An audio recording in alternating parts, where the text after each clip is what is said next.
Começa agora. Diário Econômico PicPay. Uma análise das principais informações que impactam os mercados, a economia global e do Brasil. Apresentação Marco Caruso. Bom dia e bem-vindo de volta ao seu Diário Econômico. Hoje é segunda, 8/4/24. O maior foco dos investidores segue sobre os condicionantes para o corte de juros dos BCs desenvolvidos. E aí, depois da atividade econômica americana ter concentrado as atenções na semana passada, agora é a inflação que volta para os holofotes nessa aqui. O CPI de março, que é a inflação ao consumidor americano, me parece crucial para o corte de juros de junho continuar na mesa de fato. A expectativa é de uma leve desaceleração do número, mas refletindo principalmente os preços de energia, que estavam melhores até essa puxada do petróleo recente, e também uma queda nos preços dos carros usados, que é importante. Então talvez as coisas deem uma acalmada nesse fronte inflacionário por lá. Além disso, sai a ata da última reunião do Fed, com mais detalhes sobre o plano de redução do balanço deles e também o seu cenário. De qualquer forma, a minha visão continua de que os cortes de juros do Fed têm muito mais uma cara de opção política do que de uma necessidade real e iminente. A gente até viu uma desaceleração do setor de serviços na semana passada, com uma melhora dos preços desse setor, só que o relatório de emprego na sexta não mostrou sinal algum de uma ameaça para a meta de pleno emprego deles. Quando o Fed cortar, talvez um argumento possa ser de que eles simplesmente estão ajustando o juro nominal, já que a inflação tem dado uma aliviada. Os aluguéis devem seguir desacelerando, que é um preço importante. As expectativas de inflação de longo prazo estão ancoradas perto da meta do Fed e os salários têm desacelerado lentamente. E agora tem todo esse fluxo migratório para os Estados Unidos que é importante, inclusive, para aliviar a escassez de trabalhadores. Mas, de novo, nada sugere uma pressa nesse sentido. Na zona do euro, a reunião do Banco Central Europeu essa semana também é destaque. Os juros vão seguir parados, só que é possível que eles deem um passo a mais em direção ao primeiro corte nos próximos meses. A inflação cedeu para perto da meta do BCE e a economia da região vive flertando com a estagnação. Só que 2 pontos me sugerem alguma prudência ainda deles na comunicação.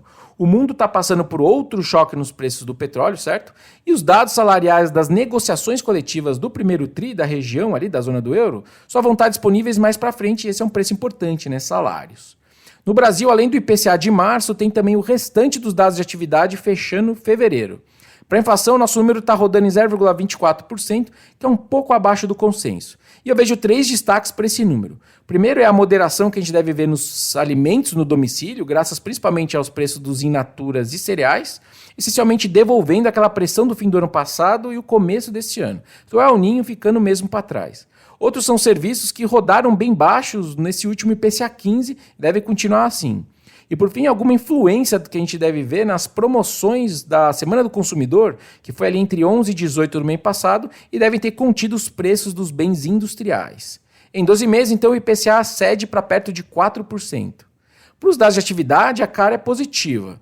De modo geral, os números positivos também do mercado de trabalho, que ainda está melhorando mesmo em pleno emprego, e o aumento da oferta de crédito que a gente está vendo para as famílias, conversam com um avanço nas vendas no varejo e no setor de serviços. A gente ainda vai fazer ajustes finos depois que esses números saírem, só que hoje, para já, a gente já está vendo um PIB esse ano crescendo 2% contra 1,8% que estavam nas nossas últimas estimativas.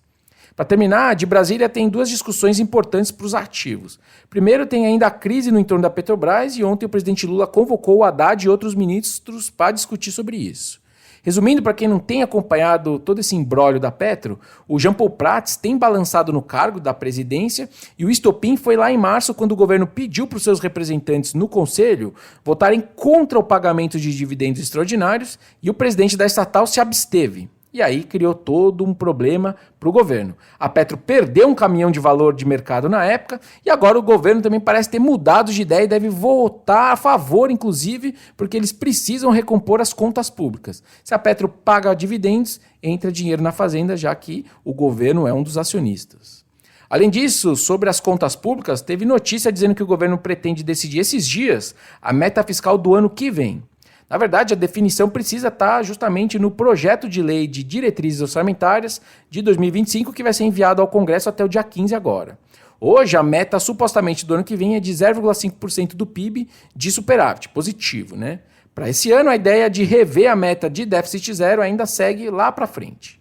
Bom dia, bons negócios e sorte sempre.